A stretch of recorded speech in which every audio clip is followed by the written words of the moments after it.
Hi guys, I hope everyone's having a great day wherever they are in the world. First of all, thank you very much for tuning in. This is the first official video where I'm going to be leaving reviews and my feedback or thoughts on different pain au chocolats and lattes.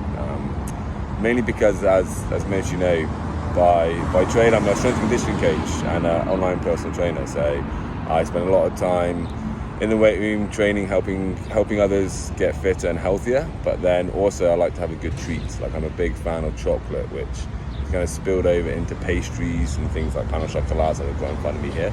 But then I also like a good cup of coffee.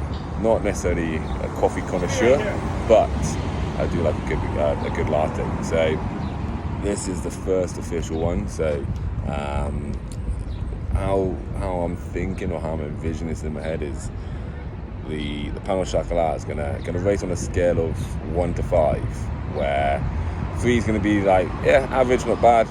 5 is the best of the best, and then 1 needs a considerable amount of work. And things that I'm gonna be considering is obviously gonna be the pastry itself, like has that buttery and flakiness, and then secondly in there is gonna be a chocolate to pastry ratio. Like, I'm gonna be a little bit biased because I do like a good chocolate to pastry ratio. So that's the scaling for pain au chocolat, where the lattes, again, I'm a big fan of the texture of the milk, how it's like the foaminess, if that's a word, the temperature of the milk, and then how it's delivered. I'm not too fussed about the art on top of the latte, but like a proper mug compared to a paper cup.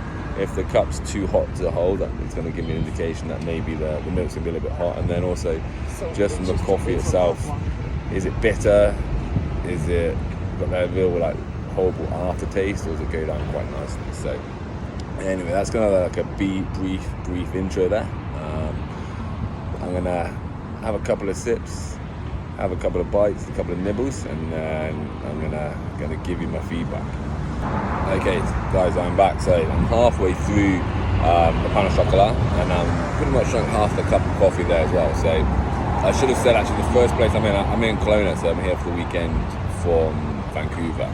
Just me and my missus coming down for a couple of days, enjoy the Canada Day and a long weekend, and get some warm weather. But I've got to say, we are at the Karat Chocolate and Pastry place. So I should have explained my expectations coming in. Is pastry supposed to be, I was expecting the pastry to be really good, and then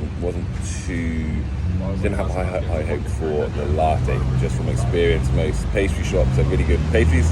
Coffee's not necessarily the greatest. But anyway, coming into the pastry, as I said here, like, outlined what I'm kind of rating the pastry about. And when I first put the pain au chocolat, I was a little bit concerned because there's a bit of a sticky, gluey texture on top. But once I actually bit into it, it's all big and fluffy pastry. You can kind of see in the middle there, nice and fluffy. Texture tasted really good. The only thing was, I would like a little bit more chocolate. So for that ratio, I'm probably gonna give this a 3 out of 5. Okay, like I said, just a little bit more chocolate would have tipped it off, and I wasn't too sure about the sticky stuff on top. The coffee itself, again, I'm gonna give that a 3 out of 5 as well. Coffee, not bitter, but I would like the milk to be a little bit more foamy, have a little bit of a smoother texture as you're drinking it. Temperature-wise, it's pretty good. So not great, not horrible, slap bang in the middle there, guys. Like I said, I'm going to try and do this consecutively now. Just go to different spots that I find, different little treats, and then kind of go from there. Let me know your feedback, your thoughts, if you enjoyed it, or if you want to see more of these.